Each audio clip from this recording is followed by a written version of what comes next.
ഇന്ന് നമുക്ക് റവ വെച്ച് മുട്ടയൊന്നും ചേർക്കാതെ അടിപൊളി കേക്ക് തയ്യാറാക്കാം. അതിനായിട്ട് ഒരു പാത്രത്തിലേക്ക് 1 കപ്പ് റവയും 1/4 കപ്പ് പഞ്ചസാരയും 1/2 കപ്പ് ഇളം ചൂടുള്ള പാലും കൂടെ ഒഴിച്ചു കൊടുത്ത് നന്നായിട്ട് മിക്സ് ചെയ്ത് അടച്ച് 20 മിനിറ്റ് വെക്കാം. 20 മിനിറ്റിന് ശേഷം തുറന്ന് നോക്കാം. മിക്സൊക്കെ നന്നായിട്ട് കുതിർന്ന് വന്നിട്ടുണ്ട്. ഇനി ഒരു ജാറിലേക്ക് ഇട്ട് കൊടുക്കാം. അതിലേക്ക് 3 സ്പൂൺ കസ്റ്റർഡ് പൗഡറും 3 സ്പൂൺ പാൽപ്പൊടിയും 1/4 കപ്പ് നെയ്യും 1/4 കപ്പ് പാലും 1 സ്പൂൺ ബേക്കിംഗ് പൗഡറും 1/4 സ്പൂൺ ബേക്കിംഗ് സോഡയും 1 പിഞ്ച് ഉപ്പും 1/2 സ്പൂൺ വാനില എസൻസും കൂടെ ഒഴിച്ചു കൊടുത്ത് നല്ല സ്മൂത്തായിട്ട് അരച്ചൊരു ബൗളിലേക്ക് ഒഴിച്ചു കൊടുക്കാം. ഈ ഒരു പരുവത്തിൽ വേണം കിട്ടാൻ. ഇനി ടൂട്ടി ഫ്രൂട്ടി നട്ട്സും കൂടെ 1 സ്പൂൺ ഗോതമ്പ് പൊടിക്കകത്ത് മിക്സ് ചെയ്തിട്ട് കൊടുക്കാം.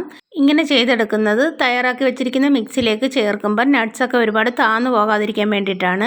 നന്നായി മിക്സ് ചെയ്തതിന് ശേഷം കേക്ക് തയ്യാറാക്കാനുള്ള പാത്രത്തിൽ ബട്ടർ പേപ്പർ വെച്ച് കൊടുത്തിട്ടുണ്ട്. അതിലേക്ക് ഇത് ഒഴിച്ചു കൊടുത്ത് ഒന്ന് ടാപ്പ് ചെയ്തതിന് ശേഷം ചൂടായ ഇഡ്ഡലി പാത്രത്തിൽ ഒരു സ്റ്റാൻഡ് വെച്ച് അതിലേക്ക് വെച്ച് കൊടുത്ത് കുറച്ച് ചെറി ഡെക്കറേഷന് വേണ്ടി ഇട്ട് കൊടുത്ത് അടച്ചു വെച്ച് ലോ ഫ്ലെയിമിൽ 45 മിനിറ്റ് കുക്ക് ചെയ്യാം.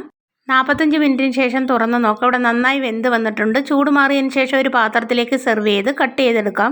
അപ്പോഴും നല്ല ടേസ്റ്റിയും നല്ല സോഫ്റ്റും ആയിട്ടുള്ള റവ കേക്ക് തയ്യാറായിട്ടുണ്ട്.